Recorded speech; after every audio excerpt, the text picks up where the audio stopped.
तो वही एनसीपी विधायक मिटकरी ने पुलिस थाने में शुरू धरना आंदोलन वापस ले लिया। मिटकरी ने आरोप लगाया है कि उनकी जान को खतरा है और उनके वरिष्ठों के आदेश पर मनसे कार्यकर्ताओं ने उन पर हमला किया है। घटना के करीब 4 घंटे बाद मन सैनिकों के खिलाफ मामला दर्ज किया गया। इस दौरान अमोल मिटकरी ने आरोप लगाया है कि उनकी जान को खतरा है और उनके वरिष्ठों के आदेश पर मनसे कार्यकर्ताओं ने उन पर हमला किया है। अमोल मिटकरी ने मांग की है कि पूरे मामले की जांच सीबीआई से कराई जाए। हालांकि मिटकरी ने ये भी कहा कि क्या राज ठाकरे इस हमले के मास्टरमाइंड है, इसकी भी जांच होनी चाहिए। अमोल मिटकरी की शिकायत के बाद पुलिस ने 13 लोगों के खिलाफ मामला दर्ज कर लिया है और हमला करने वाले मन सैनिकों की तलाश शुरू कर दी है। हमलावरों की तलाश के लिए 4 अलग अलग टीमें रवाना की गई है।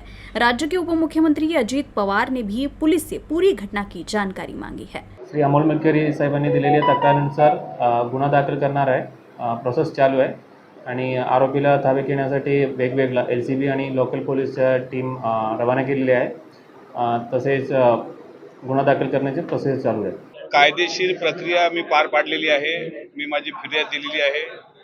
त्यावर कायदेशीर कारवाई करण्याकरता गुन्हे दाखल झालेले आहेत आणि माझी विनंती पोलीस प्रशासनाला अशी आहे की ते आरोपी तात्काळ अटक झाले पाहिजे।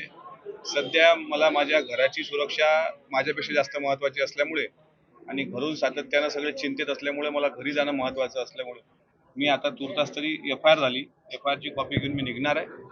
मात्र अशा भ्याड हल्ल्याने अमोल मिटकरी घाबरून जाणाऱ्या माणसांपैकी नाही।